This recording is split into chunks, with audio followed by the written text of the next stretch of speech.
Hey, what up, everyone? I'm Sinnycool, and this is Gems of War. And today I have three teams for you for the Purple Tower of Doom. The shop was broken, so I couldn't buy any turns, and I didn't look at the rooms before I did this. And it probably wouldn't have mattered because everybody's shop is broken, so they can't really scout properly. But, yeah. Three teams for you, high, mid, and low. Starting out with the high team, which I just used my purple Guild Wars team for now.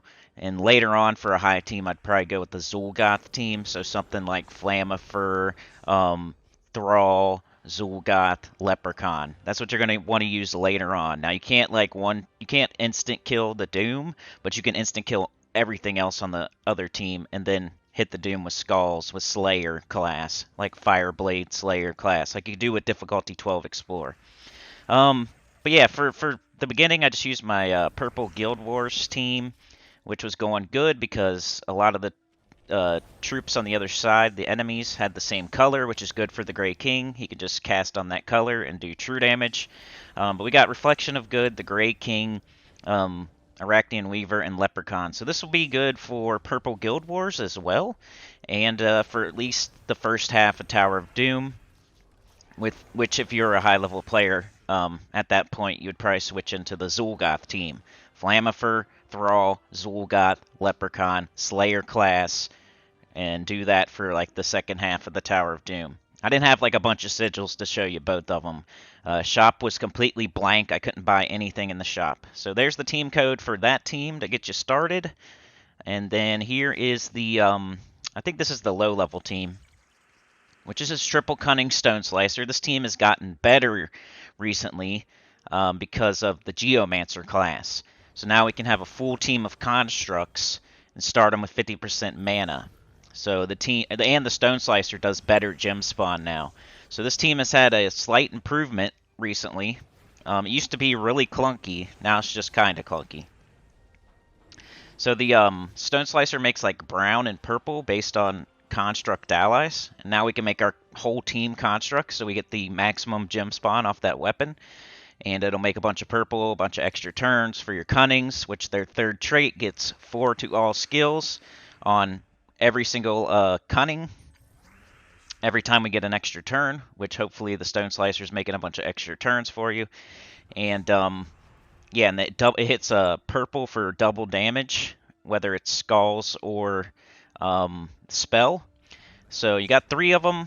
They hit 2 enemies. Target the purples first so you can do double damage to them. And then take Skulls if you got them. It's just a low level team.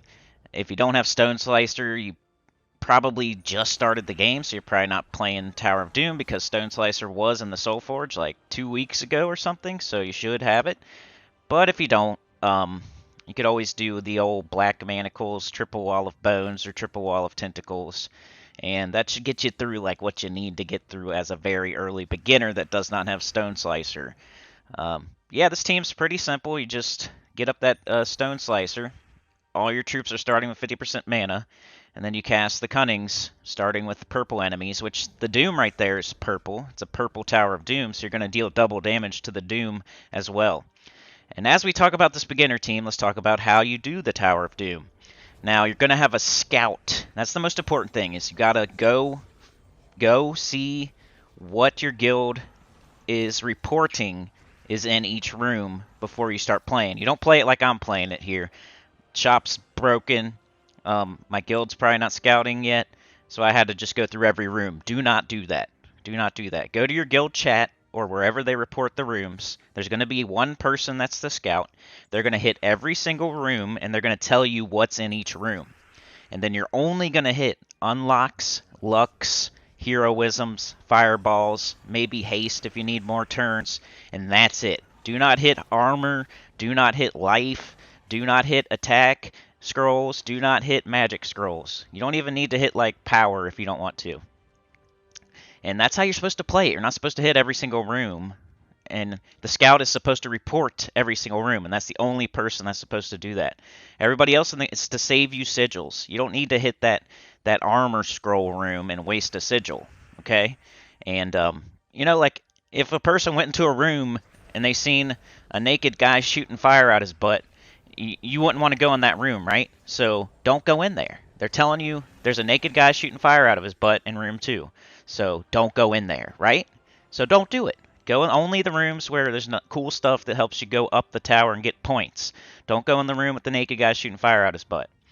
Anyway, we got our mid-range team here with 2 legendaries on it, and I went with double Venoxia, and it was probably my favorite team that I show on this video. Now, the coloration of the team is pretty crazy. It's like a lot of purple and green, but the Leprechaun really doesn't count because it starts empowered, so it doesn't really need to get up at any point, so you might as well have no colors or all colors because he's already up when we start the fight. And then we have a Boreal Crystal, Venoxia, Leprechaun. So I have like a lot of green falling. And then I have the Venoxia making a lot of green, or 9 green, 9 blue, something like that. So it's picking up all the green and getting back up and casting again, and picking up all the green with the green storm, getting back up, casting again. True damage, skipping right past their armor. And we got 2 of them, so we can kind of loop here.